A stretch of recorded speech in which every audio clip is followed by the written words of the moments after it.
দেখুন, এই মুহূর্তে জঙ্গিপুর এবং তার সাথে সংলগ্ন এলাকার অবস্থা অত্যন্ত ভয়ঙ্কর এবং যেভাবে পশ্চিমবঙ্গ সরকারের সহযোগিতায় এই জেহাদিরা যেভাবে উৎপাত করে বেড়াচ্ছে, যেভাবে গণতান্ত্রিক দেশে অগণতান্ত্রিক আন্দোলন চালিয়ে যাচ্ছে এবং যেভাবে পুলিশের উপর হামলা হয়েছে, তাতে এটা পরিষ্কার হয়ে যাচ্ছে যে পশ্চিমবঙ্গের পুলিশই যদি সুরক্ষিত না হয় তাহলে এই পুলিশ কাদের সুরক্ষা দেবে? জঙ্গিপুর তথা মুর্শিদাবাদ জেলায় তো হিন্দুরা সংখ্যালঘিষ্ঠ, তাহলে সংখ্যালঘুদের অর্থাৎ হিন্দুদের তাদের সুরক্ষার দায়িত্ব কার?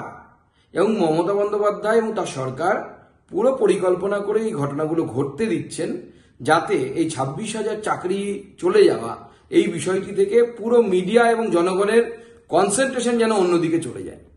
কিন্তু আমরা এটা হতে দেব না।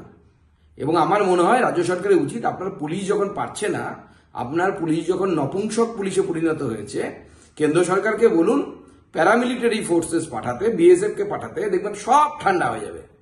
আর ঠান্ডা কিভাবে করতে হয় কেন্দ্রীয় ফোর্সেস জানে। একটা বাড়ি পড়লে পরেই সব ঠান্ডা হয়ে যাবে। কিন্তু এই পুলিশ পারবে না, কারণ এই পুলিশও পারতো, কিন্তু মমতা বন্দ্যোপাধ্যায় যতদিন পুলিশ মন্ত্রী মুখ্যমন্ত্রী আছেন ততদিন পারবে না, কারণ এই পুলিশের কাছে স্ট্যান্ডিং ইনস্ট্রাকশন আছে যে মুসলিম দুষ্কৃতীরা যদি এই ধরনের কিছু করে পুলিশের তরফ থেকে যেন কোনো রকম কোনো ব্যবস্থা নেওয়া না হয়। এবং পুরোটাই চলছে সরকারের অনুপ্রেরণায়। এবং আমরা চাই যে খুব তাড়াতাড়ি কেন্দ্র সরকারের কাছে রাজ্য সরকার আর্জি জানাক যাতে তারা সেন্ট্রাল ফোর্সেস নামায়।